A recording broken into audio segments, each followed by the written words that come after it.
നിനക്ക് എന്താ കഴിക്കാൻ വേണ്ടേ? എനിക്ക് എന്തെങ്കിലും മതിയടി. എന്നാ പിന്നെ നമുക്ക് ലൈറ്റ് ആയിട്ട് എന്തെങ്കിലും വാങ്ങി തിന്നാടി, അല്ലെങ്കിൽ ട്രെയിൻ മിസ്സാവും. ആ ശരിയാ. എന്നാ പിന്നെ ചപ്പാത്തി ചിക്കൻ കറി വാങ്ങിച്ചാലോ? എനിക്ക് ചപ്പാത്തി വേണ്ടടി. പിന്നെ നിനക്ക് എന്താ വേണ്ടെന്ന് പറ.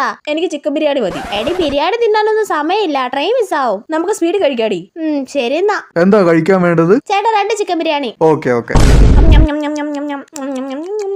നീ ഇതുവരെ പകുതി പോലും കഴിച്ചില്ലല്ലോടി, വേഗം കഴിക്കടി. എടി ഞാൻ കഴിച്ചോളാം, ഇങ്ങനെ ധൃതി പിടിക്കാതെ. ഓ ഇവളെ കൊണ്ട് നല്ല ടേസ്റ്റ് ഉണ്ടല്ലേടി? ആ ഉണ്ട്. എടി നീ ഇതുവരെ തീർത്തില്ലേടി? എടി നിക്ക്, ഞാനിതൊന്ന് പതുക്കെ കഴിച്ചോട്ടെ. ഷടാ കാത്തിരുന്നു കാത്തിരുന്നു പുഴമെലിഞ്ഞു കടവൊഴിഞ്ഞു കാലവും കടന്നു പോയി. എടി എനിക്ക് മതിയായടി. പകുതി പോലും കഴിച്ചില്ല, എന്നിട്ട് അവക്ക് മതിയായെന്ന് ഇതങ്ങ് ആദ്യമേ പറഞ്ഞാ പോരായിരുന്നോ? എടി ബാക്കി നമുക്ക് പാഴ്സൽ എടുത്ത് ട്രെയിനിൽ നിന്ന് കഴിച്ചാലോ? ഏത് ട്രെയിനൊക്കെ പോയി കാണും. നീ ഇവിടെ തന്നെ ഇരുന്ന് മൊത്തം കഴിച്ചിട്ട് എണീറ്റാ മതി. അല്ല പിന്നെ